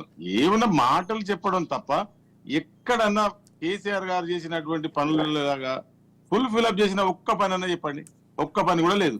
ఇప్పుడు ఆర్టీసీ ఏం చెప్తారంటే మేము బస్ ఫ్రీ పెట్టినాము, అది మహిళలకు అంటారు. కేవలం గ్రామీణ ప్రాంతాలలో ఒక జిల్లా లెవెల్ మాత్రమే. మళ్ళీ హైదరాబాద్కి ఇట్లా పోవాలంటే మళ్ళీ ఎక్స్ప్రెస్ లైన్ అవన్నీ ఇవన్నీ మళ్ళీ డబ్బులు వసూలు చేస్తూనే ఉన్నారు. అయితే ఎందుకంటే నిన్న నా బిడ్డనే హైదరాబాద్ నుంచి వచ్చుకుంటూ ఏం డాడీ మహిళలకు ఫ్రీ అన్నారు, మరి డబ్బులు తీసుకున్నారు అని అంటే, ఏం ఎత్తినాం అంటే ఎక్స్ప్రెస్ లకు మళ్ళీ పైసలు. అంటే మన తెలంగాణలో ఉన్న బస్సులకు కూడా డబ్బులే. అంటే ఎక్కడ చూసినా కూడా మాటల గ్యారెడే. సంబరాలు దేనికి సంబరాలు సార్? నువ్వు 1,00,000 రూపాయలతో పాటు తులం బంగారం ఇవ్వనందుకు సంబరాలా? లేకపోతే 2,500 ఇంట్లో ఉన్న మహిళలకు ఇవ్వనందుకు సంబరాలా? ఉద్యమకాలకు 250 గజాలు ఇస్తానందుకు సంబరాలా? రుణమాఫీ మొత్తం చేయనందుకు సంబరాలా? రైతు బంధు ఇవ్వనందుకు సంబరాలు? దేనికి సార్? ఒక్కటంటే ఒకటి చేసిలా సార్? నేను అందుకొరకే నేను ఏమంటున్నా అంటే, ఒకవేళ కనుక ఈ పరిశోధన చేసిన వాళ్ళకి డాక్టరేట్ ఇస్తారు, కానీ ఈ మాటలు మాట్లాడిన దాంట్లో కూడా కనుక డాక్టరేట్ ఇస్తే రేవంత్ రెడ్డి గారికి వారి మంత్రివర్గ వాళ్ళందరూ కూడా డాక్టరేట్లు మొత్తం మందికి మొత్తం ఇవ్వాల్సిందే. కానీ కాంగ్రెస్ వర్షం వినిపిస్తుంది శ్రీనివాస్ గారు. కాంగ్రెస్ ఏం వర్షం వినిపిస్తుంది అంటే, 1,00,000 రూపాయలు రుణమాఫీ చేస్తానని 10 సంవత్సరాల పాటు మీరు కాలయాపన చేశారు, కానీ మేము 21,000 కోట్లకు సంబంధించి ఒక్కటే సార్, నా పర్సనల్ గా ఒక విషయం చెప్తా సార్. వీళ్ళు ఇంత చేస్తున్నారు కానీ వీళ్ళకి ఆలోచన లేదు సార్. కేసీఆర్ గారు చేసింది కేసీఆర్ తర్వాత ఏం చేయాలి, కేసీఆర్ చేయలేదు ఇది చేయాలి. అంటే ఆయన కాలం మేము బాగా చేశాం కాబట్టి అంటే దాంట్లో కూడా వినండి, ఒక్క నిమిషం సార్. కాదు. దాంట్లో కూడా కొన్ని సిస్టమ్స్ అంటే ఒక 5 ఎకరాల వాళ్ళకు మేము ఇస్తాం ఏదైనా రుణం 5 ఎకరాల వాళ్ళకి వస్తుందని అనుకోండి, అట్లా వీళ్ళకి 18,000 కోట్ల కంటే తక్కువ అవుతుండే. అంటే అందరికి ఇవ్వద్దు ఇవ్వాలని కాదు, ఒక సిస్టమ్ ఒక ఉన్నోనికి లేనోని కనుక తారతమ్యం కనుక తీస్తే అవి అన్ని కూడా వర్తించే విధంగా ఉండవు. ఎందుకంటే ఇలా నువ్వు రుణమాఫీ అని చెప్పి కొంతమంది చేసినట్టాను, కొంతమందిలో ఎంప్లాయీస్ మొత్తం తీసుకున్నారు. అసలు యాక్చువల్ గా రైతులకు రాలేదు సార్, కొంతమందికి ఒరిజినల్ రైతులు రాలే, కానీ నెలకు 1,50,000 2 లక్షలు ఎత్తుకున్న జీతం తీసుకున్న వాళ్ళకే పైసలు వచ్చినాయి. దాంట్లో ఒక సిస్టమ్ నేనుంటే నువ్వు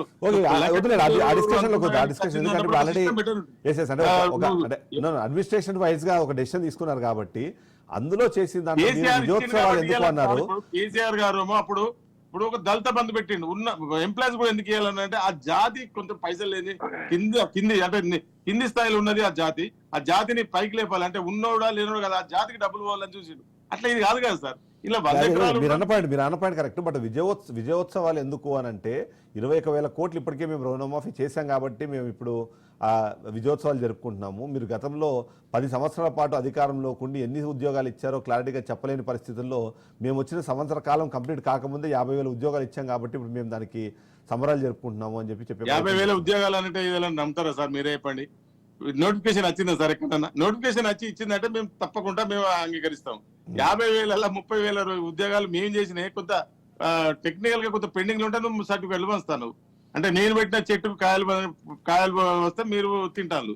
అయితే సరే అయినా తినండి, మేము ఇప్పుడు ప్రజలు చూస్తా ఉన్నారు ఎవరు ప్రజల పక్షం నుండి పనిచేసినట్లు, ఎవరు ఈ కూల్చివేతలకు గాని ఈ సంక్షేమ పథకాలు రాకపోవడానికి కారణం ఎవరు అనేది ఇవన్నీ స్పష్టంగా తెలుస్తుంది. కానీ కాంగ్రెస్ పార్టీ చెప్తున్న పేరు బీఆర్ఎస్ పార్టీ అని. ఏం సార్? బీఆర్ఎస్ పార్టీనే ఈ మొత్తం ఇప్పుడు మేము చేయాలనుకున్న సంక్షేమాలు చేయలేకపోవడానికి కానివ్వండి, ఇప్పుడు చేయాలనుకున్న అభివృద్ధి చేయడానికి ఆటంకంగా మారింది. గతంలో ఆర్థికంగా ఏదైతే రాష్ట్రాన్ని పరిపుష్టి చేయాల్సిన పరిస్థితుల్లో అప్పుల తెలంగాణగా మిగిల్చారు. 7 లక్షల కోట్లు మాకు అప్పులు మా నెత్తిన పెట్టిపోయారు అన్నది ఇవాళ కాంగ్రెస్ పార్టీ చెప్తుంది. ఇప్పుడు సార్ మనకు అప్పియాలంటే కూడా కొంత మనకు విలువలు ఉండాలి మన రాష్ట్రానికి. ఇలా సెక్రటరీ ఉన్నది గంత బ్రహ్మాండంగా కట్టుకున్నాం, దాంట్లో మీరు పోయి ఉంటలేరా, అనుభవిస్తలేరా? కలెక్టరేట్లు ఉన్నాయి, సార్ కట్టిండు, మీరు ఉంటలేరా? కాళేశ్వరం కట్టిండు, ఎకరా నీళ్లు అందరి పొలాలకు వస్తలేవా? ఇట్లా అభివృద్ధి అనేది నిరంతరంగా జరుగుతుంది సార్. అది వీళ్ళు చెప్తాను ఆగుడు వాళ్ళు చెప్తాను ఆగుడు కాదు. నేనేమంటున్నా అంటే మీరు అప్పుడు చేసిన దానికంటే ఇప్పుడు ఎక్కువ చేయండి. మీరు గవర్నమెంట్ నడుపుతా ఉన్నారు, మీరు 24 గంటలు లేవు లేవు లేవు అని కూడా ఎట్లా సాధించి ఇప్పుడు మొన్న ఢిల్లీకి వెళ్ళి సార్, ఢిల్లీకి వెళ్ళి మంత్రులను కలిసి వినతి పత్రాలు ఇస్తాను. ఏది ఎమ్మెల్యే కదా ఊరికైతే మొత్తం ఎడిట్ ఇవ్వండి, అవి నాకు భూమి ఒకరు ఇస్తారు, నాకు పెన్షన్ అట్లా వీళ్ళు కూడా పోయి ఇస్తారు. కానీ ఒక బీజేపీ వాళ్ళని మీరు కూడా ప్రశ్నించవచ్చు కదా, అధికారంలో లేకపోయినా ప్రతిపక్ష పార్టీగా పక్కనే బీజేపీ వాళ్ళని అడగొచ్చు కదా, ఎందుకు 28 సార్లు మీరు పిలిపించుకున్నారు ఆయన అడిగే అదే పాయింట్ వస్తున్నా సార్. అదే పాయింట్ వస్తున్నా. మీరు ఇక్కడ 8 మంది కాంగ్రెస్ నుంచి 8 మంది బీజేపీ నుంచి గెలిచిండ్రు. ఇక్కడ 8 మందిని కాదని మీరు పోయి పైసలు ఇస్తారా సార్? సాధ్యమైన చిన్న విషయం సార్ ఇది. మనం ఏదైనా పని చేయాలనుకుంటే వారికి ఎవరి దగ్గర వారు ఎవరిని తీసుకపోతే పని అవుతుంది అని చూస్తాం. ఆ చిన్న టెక్నిక్ లేదా సార్ రేవంత్ రెడ్డి గారికి ఆ ప్రభుత్వానికి? ఇక్కడ ఉన్న 8 మందిని తీసుకుపోయి 2 మంత్రులు ఉన్నారు సార్ మనకు. ఈ 2 మంత్రులు 8 మంది ఒకసారి టీ పార్టీ పెట్టి పిలిచి కూర్చుండబెట్టి మన రాష్ట్రానికి ఫండ్స్ అవసరం, పక్క రాష్ట్రం అయినటువంటి ఆంధ్రప్రదేశ్ పోతున్నాయి, మనకు వస్తలేవు. కానీ భయం ఏంటంటే అట్లాంటి ఏదో నాకు యాక్టివిటీ చేయగానే బీఆర్ఎస్ వెంటనే బయటకు వచ్చేసి కాంగ్రెస్ బీజేపీ కుమ్మక్క అయిపోయినాయి. బీఆర్ఎస్ ఇప్పుడు అనుకుంటా 45 నిమిషాలు మాట్లాడితే 40 నిమిషాలు బీఆర్ఎస్ కేసీఆర్ అని మాట్లాడు 24 గంటలు అదే స్మరణను సార్. నేనేమంటున్నా, కేంద్రానికి పోయేటప్పుడు ఇక్కడ ఉన్నటువంటి 2 మంత్రులను 8 మంది ఎంపీలను తీసుకొని పోవచ్చు కదా, వాళ్ళతో కూడా రిప్రజెంట్ చేస్తే వాళ్ళు కొంచెం కన్విన్స్ అవుతారు కదా. కన్క్లూడ్ చేద్దాము. ఒకవేళ సరే కాంగ్రెస్ పార్టీ వాళ్ళు పిలవకపోయినారు, మీరు 2 కేంద్ర మంత్రులు ఉన్నారు కాబట్టి ఆ మిగిలిన ఎంపీలని మీరేదో తీసుకెళ్లిపోయి రేవంత్ రెడ్డి ఒకరు ఎందుకు వెళ్ళడం ప్రతిసారి? 2 ఎంపీలందరినీ తీసుకెళ్లి మన అందరం కలిసి మన రాష్ట్రానికి ఏదన్నా సాధిద్దాము అన్న ఇనిషియేషన్ మీరు తీసుకోవచ్చుగా. ఇప్పుడు సార్కి గురుకులాలలో మేము సన్న బియ్యం పెట్టి అందరినీ మంచి బియ్యం పెట్టి వాళ్ళకు మంచి ఆరోగ్యంగా ఉండేటట్టు చేసినాం. కనీసానికి ఒక్క గురుకులాలలో మంచి బియ్యం పెడతా సార్. కంక్లూడ్ చేద్దాము, నేను మీ దగ్గరకు వస్తాను. కంక్లూడ్ చేద్దాం. శంకర్ గారు, మీరు ఇనిషియేటివ్ తీసుకోవచ్చు కదా, ఎందుకంటే ఈ రాష్ట్రంలో ఈసారి కాంగ్రెస్ పార్టీ అమలు చేయలేని హామీలకు కారణంగా చూపిస్తుంది నిధుల లేమి అని. అవకాశం ఉన్నంత వరకు ఇప్పించే ప్రయత్నం చేయొచ్చు కదా బీజేపీ పార్టీ. ఇప్పుడు సీనన్న కరెక్ట్ పాయింట్ లేపిండ్రు. ఏంటంటే ఇప్పుడు మీరు ఓటు ఇస్తలేరు కదా, ఇప్పుడు మా దగ్గర ఉన్న 8 మంది ఎంపీలు 2 మంత్రులను తీసుకుపోయన్నా కానీ వీళ్ళతోటైనా పోయితే ఖచ్చితంగా వస్తాయి అని చెప్పేసి చెప్తా ఉన్నారు. ఆ ఐడియా బాగున్నది.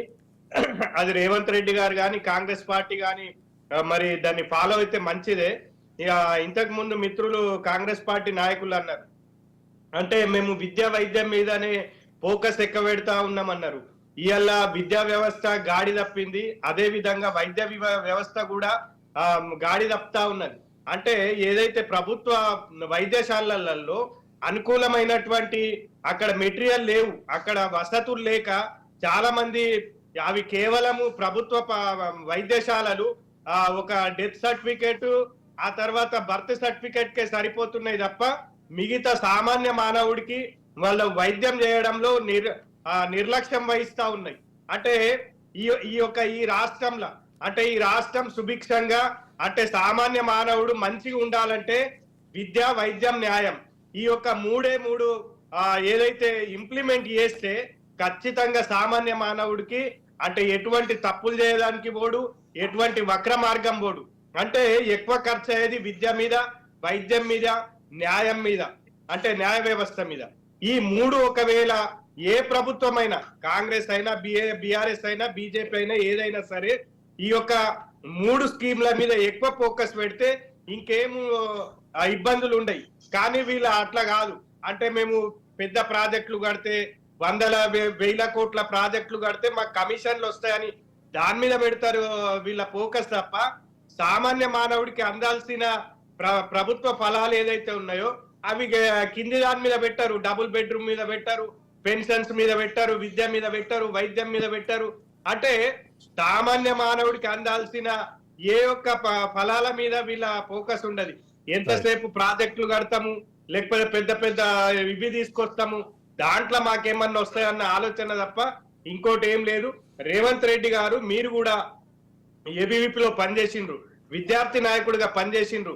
ఇవాళ విద్యా వ్యవస్థ ఏ విధంగా గాడి తప్పిందో మీకు తెలుసు.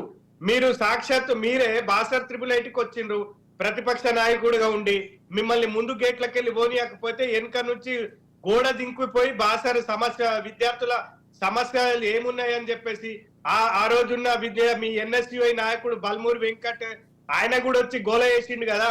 ఇవాళ మీరు అధికార పార్టీలో ఉన్నారు కదా, మరి విద్యా వ్యవస్థలో ఏం జరుగుతున్నది, ఎందుకు మనం విస్మరిస్తున్నామని చెప్పేసి ఒక్కసారి వచ్చి చూడొచ్చు కదా. ఇవాళ మీ ముఖ్యమంత్రి అంటే గత మాజీ ముఖ్యమంత్రి అంటే దివంగత నేత రాజశేఖర్ రెడ్డి మరి గ్రామీణ ప్రాంత విద్యార్థులకు మెరుగైన విద్య అందాలనే ఉద్దేశంతో బాసర్ త్రిపుల్8ని నిర్మించిండ్రు, దాన్ని కట్టిండ్రు. మరి ఆ యొక్క బాసర్ త్రిపుల్8 తెలంగాణ రాష్ట్రంలోనే మంచి #1 బాసర్ త్రిపుల్8, దాన్ని మీరు ఎందుకు విస్మరిస్తున్నారు? ఇప్పుడైనా కళ్ళు తెరువుండ్రి. విద్యాశాఖ మంత్రిని మీరు ఇమ్మీడియట్లీ నియమించుండ్రి అని చెప్పేసి భారతీయ జనతా పార్టీ తరఫున డిమాండ్ చేస్తా ఉన్నాం. రైట్, నరసింహగౌడ్ గారు ప్రాధాన్యత క్రమంలో ముందున్నారు, కానీ మంత్రిని ఇప్పటివరకు దానికి పెట్టలేదు అన్నది సరే. వైద్యారోగ్య శాఖకు మంత్రి ఉన్నా సరే ఆయన వ్యవహార శైలిపైన కొన్ని అభ్యంతరాలు లేకపోతే విమర్శలు వినిపిస్తున్న పరిస్థితి మనకు అనిపిస్తుంది. సో అలాంటి సందర్భంలో మీ ప్రాధాన్యత క్రమంలో ఉన్న వాటిపైన ఇదే పరిస్థితి ఇంకేంటి అన్నది ఒకటి. మరొకటి, నిధులకు సంబంధించి కూడా మీరు ఢిల్లీకి వెళ్ళినప్పుడల్లా కేంద్ర మంత్రులను కలుస్తున్నారు కాదు, మీరు ఢిల్లీకి వెళ్ళినప్పుడు కేంద్ర మంత్రులు కలుస్తున్నారు. కేంద్ర మంత్రులు రీజన్తో వెళ్ళట్లేదు, మీరు అక్కడ మీ అధిష్టానం ఉంది కాబట్టి అక్కడికి వెళ్ళినప్పుడల్లా వెళ్ళి కలిసేసి వచ్చి దానికి ఒక ఎక్స్ప్లెనేషనో లేకపోతే ఒక రీజనో చూపించుకునే ప్రయత్నం చేస్తున్నారు అన్నది ఒక విమర్శ వినిపిస్తుంది. ఆ రెండింటికి ఏం సమాధానం చెప్తారు? కంక్లూడ్ చేద్దాం సార్. ఇప్పుడు ఈ నిధుల గురించి ఇప్పుడు ఢిల్లీలో మా వాళ్ళు ఉంటారు కాబట్టి ఆ విమర్శ చేస్తున్నారు. ఇది కాదు, గత 1 year గా మా ప్రభుత్వంలోని మంత్రులు గాని ముఖ్యమంత్రి గాని ఢిల్లీకి వెళ్లి మంత్రులను తర్వాత ప్రధానమంత్రి గారిని వాళ్ళందరినీ కలుస్తా ఉన్నారు. ఎందుకు కలుస్తా ఉన్నారు అంటే ఒక్కొక్క శాఖకు సంబంధించిన వినతి పత్రాలు వాళ్ళకి ఇచ్చి ఫాలో అప్ చేస్తా ఉన్నారు. నేనేమంటున్నా, నీకు పెట్టే ఆలోచన ఉంటే, పెట్టే చిత్తశుద్ధి ఉంటే 28 సార్లు పోయిందని వాళ్ళే విమర్శిస్తారు. మరి 28 సార్లు ఇన్ని వినతి పత్రాలు ఇస్తే ఒకటన్నా క్లియర్ కావాలి కదా, చెయ్యరు. రెండోది, నిధుల గురించి చెప్తా ఉన్నారు సార్. ఒక నెలకు ఈ తెలంగాణ గవర్నమెంట్ లో 18 నుంచి 20,000 కోట్ల రూపాయలు ఆదాయం వస్తుంది, 18,000 కోట్ల రూపాయలు ఆదాయం వస్తుంది. దాంట్లో 6,500 కోట్ల రూపాయలు సుమారుగా ఈ వీటికి మిత్తిలకు కిస్తీలకు పోతుంది. తర్వాత 6,500 కోట్ల రూపాయలు జీతాలకు భత్యాలకు పోతుంది. ఇక మిగిలిన 6,000 కోట్ల రూపాయలతోటి మాత్రమే ఈ గవర్నమెంట్ ను ఈ సంక్షేమ ఫలాలను ఇవన్నీ కూడా చేస్తా ఉన్నాం. అది కూడా గత సంవత్సర కాలంగా 1 ఎకరం భూమి కూడా అమ్మకుంటా, ఒక రోడ్డును అమ్మకుంటా, ఏది అమ్మకుంటా మేము చేసుకుంటూ వస్తున్నామంటే ఇది ప్రజాపాలన కాకపోతే ఇంకేమంటారు సార్? 18,000 అంటే ఇంతకు ముందు 2014 కంటే ముందట ఒక సంవత్సరం మొత్తం మీద మిత్తిలకు కిస్తీలకు 6,500 కోట్లు కట్టేది ఉంటే ఇప్పుడు నెలకి 6,500 కోట్లు చేసిపోయిన పెద్ద మనిషి ఎవరు? BRS government. మరి అలాంటి పరిస్థితి తెచ్చిపెట్టినా కూడా మేము ఇచ్చిన హామీలను వెనుకకు పోకుండా ఒక్కొక్కటిగా మేము చేసుకుంటా వస్తా ఉన్నాము. రెండో విమర్శ, ఎవరికి చేసిరు రుణమాఫీ అంటే మీరు వెళ్ళండి, 20,000 కోట్ల రూపాయలు 21,000 కోట్ల రూపాయలు రైతుల ఖాతాలో పడ్డాయా లేదా? పడ్డవాళ్ళని అడగండి. కొంతమందికి పడలేదని మేమే చెప్తున్నాం, మీరు విమర్శ చేయడం కాదు. టెక్నికల్ పాయింట్ వల్ల దాంట్లో ఏదో ఒక అంటే ఆధార్ కార్డు కానీ ఇంకా వేరే కానీ లింకు ఎక్కడో తెగిపోవడం వల్ల కొంతమందికి కాని మాట వాస్తవం. వాళ్లకు కూడా ఖచ్చితంగా ఇంటికి అగ్రికల్చర్ ఆఫీసర్ పోయి క్లియర్ చేస్తా ఉన్నాడు. 20,000 కోట్ల రూపాయలు కేవలం ఒక సంవత్సర కాలంలో చేసినటువంటి ఘనత మా గవర్నమెంట్. ఇంతకు ముందు కంక్లూడ్ చేయండి. ఇవాళ లక్ష రూపాయలు అదే వారం రోజుల పాటు మీరు విజయోత్సవాలు జరుపుకోబోతున్నారు, ఒక్కొక్క రోజు ఒక్కొక్క విభాగానికి సంబంధించి. నేను అంటున్నా సార్, ఇప్పుడు మేము ఇచ్చిన 6 గ్యారెంటీలే చెప్తున్నా సార్. ఇప్పుడు లేడీస్ అంతా బస్సు ఫెసిలిటీ ఉపయోగించుకుంటారు కదా, ఇందులో ఏం అనుమానం లేదు కదా. 2,500 మహిళలకు ఇవ్వలేదని మేమే చెప్తున్నాం, త్వరలో ఇస్తామని కూడా చెప్తున్నాం. తర్వాత 200 యూనిట్ల వరకు కరెంటు ఫ్రీ చేసినాం కదా, వాస్తవమే కదా. తర్వాత 500 రూపాయలు గ్యాస్ బండకు ఇస్తున్నాం కదా, అది వాస్తవమే కదా. తర్వాత ఆరోగ్యశ్రీకి పెంచినాం కదా, అది వాస్తవమే కదా. కొన్ని చేసినాము, కొన్ని చేయబోతా ఉన్నాం. కాబట్టి ఖచ్చితంగా ఇది ప్రజాపాలనే, ఇది ప్రజలకు అనుకూలమైన పాలన. ఇక్కడ వ్యతిరేకత లేదు. వీళ్ళు ప్రతిపక్షాలు కేవలం ఫిక్టీషియస్ వ్యతిరేకతను చూపించడానికి మాత్రమే ప్రయత్నం చేస్తా ఉన్నారు, రాజకీయ లబ్ధి కొరకు ప్రయత్నం చేస్తా ఉన్నారు. కానీ ప్రజలంతా మూకుమ్మడిగా కాంగ్రెస్ ప్రభుత్వంతో ఉన్నారు అనేది నిర్వివాదాంశం. శ్రీనివాస్ గారు, ఫైనల్ గా కంక్లూడ్ చేద్దాం. మనము ఈ పాలనలో ఉన్న ఆ ప్రజాపాలన కాబట్టి, ప్రజల్లో సంతృప్తి ఉంది కాబట్టి మేము విజయోత్సవాలు జరుపుతున్నాము. ఆ సందర్భంలో ఉన్న విషయాలన్నింటినీ విశదీకరిస్తున్నాము, ఏవి చేశాము, ఏవి చేయలేకపోతున్నాము, చేయడానికి చేస్తున్న ప్రయత్నాలు ఏంటన్నా కూడా చెప్పే ప్రయత్నం చేస్తున్నాము అనేది ఇప్పుడు చెప్తున్నారు. అదే సార్, ఇప్పుడు గౌడ్ గారు చెప్పినట్టు ఏది కూడా చేసిళ్ళు, కానీ ఏది కూడా ఫుల్ ఫిల్అప్ చేయలే. 18,000 కోట్లు మాత్రమే రుణమాఫీకి ఇచ్చిళ్ళు, 20 అంటారు. ఏదో టెక్నికల్ ప్రాబ్లం అంటారు. ఏ ప్రాబ్లం కాదు సార్, ఇచ్చిందా లేదా అనేది ముఖ్యం, రైతులకు ముట్టినా లేదా అనేది ముఖ్యం. ఇక గ్యాస్ ది అందరికి కూడా వస్తలేవు. తర్వాత కరెంటు 200 యూనిట్లు అందరు కూడా వస్తలేవు. ఇవన్నీ ఇప్పుడు అక్కడ ఎందుకు వస్తలేవు అనేది కూడా పరిశోధన చేయాలి. టెక్నికల్ వాళ్ళకి ఏం ప్రాబ్లం అయింది అనేది కూడా చూడాలి. ఇస్తారు అన్ని పూర్తి స్థాయిలో ఇస్తలేరు. పూర్తి స్థాయి ఇచ్చినప్పుడు ఇంకా రేవంత్ రెడ్డి గారు సంతోషం ఏంటంటే మేము చేస్తా ఉన్నాం అభివృద్ధి, ఇంకా కూడా చేస్తా ఉంటాం, చేసినాం అని చెప్తారు కదా, ఒకటి సంతోషపడవలసిన విషయం. కాబట్టి సంబరాలు అనేది మొత్తం 6 గ్యారెంటీలు ఫుల్ఫిల్ అయినప్పుడు చేస్తే బాగుంటుంది అనేది నా ఉద్దేశం. అంటే 5 సంవత్సరాలు టైం ఇచ్చినారు కదా, ఇప్పుడు దాంట్లో 100 రోజుల్లో చేయగలిగేవి 5 సంవత్సరాలు కానీ రేవంత్ రెడ్డి గారు 100 రోజులే తీసుకున్నారు. నాకు 5 సంవత్సరాలు అంటే అంతలోపే పార్లమెంట్ ఎన్నికలు వచ్చినాయి. ఆ సందర్భము, ఆర్థిక స్థితిగతులు, వాటన్నిటి దిగిందా లేదా అనేది అవసరం సార్. పార్లమెంట్ ఎలక్షన్లు వచ్చినాయి, 2 నెలలు పోయింది, ఇవి కాదు. నువ్వు 100 రోజులలో అయిందాకా లేదా అంతే గజ్జుడాలి తప్ప ఇవన్నీ కాదు. వేరు, అభివృద్ధి జరగడం వేరు. ఇంకా చాలా టైం ఉంది కదా మీకు. ఇంకా ఇవన్నీ ఇంకా మొత్తం చేసినాకన్నా విజయోత్సవాలు చేసుకునే 1 ఇయర్ కాగానే ఏదో పెద్ద మనం ఏదో ఘనకార్యం సాధించినట్టు ఇవన్నీ చేసి. సరే, ఇంకోటి ఏమన్నారంటే లాస్ట్ పాయింట్ శంకర్ గారు, సోనియా గాంధీ పూర్తి చేసి ఇప్పుడు సోనియా గాంధీకి రిటర్న్ గిఫ్ట్ ఇస్తా అన్నారు సార్. 6 గ్యారెంటీలు పూర్తి చేసి ఆమెను ఇక్కడికే పిలిచి ఇక్కడ బర్త్డే చేస్తా అన్నారు సోనియా గాంధీ గారిది. డిసెంబర్ 9 కల్లా పూర్తి చేసి ఆమెకు రిటర్న్ గిఫ్ట్ ఇస్తామని చెప్పింది సార్. పాపం సోనియా గాంధీని కూడా మోసగిస్తున్నారు కదా సార్. సోనియా గాంధీ ముఖ్యమంత్రి అయిన రేవంత్ రెడ్డి గారు సోనియా గాంధీని కూడా మోసగిస్తున్నాడు కదా. ఆమె బర్త్డే ఇప్పుడు నేను 6 గ్యారెంటీలు పూర్తి చేసి సోనియమ్మను తెలంగాణకు తీసుకొచ్చి ఆమె యొక్క బర్త్డే ఇక్కడనే తెలంగాణలో చేస్తా అన్నాడు. రేవంత్ రెడ్డి విమర్శించినట్టు సోనియా గాంధీని అసలు ఎవరు విమర్శించలే. రైట్ నర్సయ్య గారు లాస్ట్ పాయింట్ ఆయన ఎక్కడ ఉన్నా కూడా లాస్ట్ పాయింట్ మీతో కన్క్లూడ్ చేస్తాను నేను. వాయిస్ అట్లా ఉంటది. బర్త్డే గిఫ్ట్ ఇస్తా అన్నారు, Yes, sir. Yes, sir. Yes ఇవ్వలేకపోయారు, ఏంది మరి అని దాని మీద ఆ పాయింట్ మీరు చెప్పి కన్క్లూడ్ చేసేద్దాం. సార్ మేము క్లియర్ కట్ గా ప్రజలకి ఎక్స్ప్లెయిన్ చేస్తా ఉన్నాం. మేము చేస్తా అన్నవి కొంచెం లేట్ కావచ్చు కానీ ఖచ్చితంగా చేసి తీరుతాం. ప్రజలకు ఆ నమ్మకం కూడా ఉంది. Right. నేనేమంటున్నానంటే ఏ గవర్నమెంట్ కూడా ఒకటే మాట అన్న. Yes, yes. అంతకు ముందు గవర్నమెంట్ కూడా కేవలం మాటలు మాత్రమే చెప్పింది. 3 అవును. ఎకరాలు దళితులకు 3 ఎకరాలు అనేది ఎంత మందికి ఇచ్చినాం Right. ఆ discussion లోకి వదిలేండి, please. ఆ discussion లోకి వద్దు. టైం మనకు సరిపోదు. 20,000 ఎకరాలు ఇచ్చినావు అన్న. ఒక నిమిషం, కాంగ్రెస్ గవర్నమెంట్ ఏదైతే హామీ ఇచ్చిందో ఓ రోజు వెనుక కావచ్చు ఆర్థిక పరిస్థితి వల్ల, కానీ ఖచ్చితంగా నెరవేరుస్తుంది. ఆ నమ్మకం ప్రజలకు ఉంది కాబట్టి మాతో Right. Last point. Time అయిపోయింది. తెలంగాణలో ఇచ్చేటువంటి ఆ గ్యారంటీలు ఆ మహారాష్ట్రలో చెప్తే ఏం జరిగిందో తెలుసు కదా అన్న. Right thank you very much Banda Srinivas garu, thank you very much Shankar garu, thank you very much Narsaiah Goud garu. ఓవరాల్గా చూస్తే మాత్రం ఖచ్చితంగా విజయోత్సవాల్లో తాము ఇప్పటిదాకా చేసిన ప్రయత్నం గురించి, ఇప్పటిదాకా పూర్తి చేసిన హామీల గురించి మాట్లాడుతున్నారు. కానీ అవి పూర్తి చేసి మాట్లాడుకుంటే బాగుంటుందన్నది ఇవాళ విపక్షాలు చేస్తున్న ఒక వ్యాఖ్య.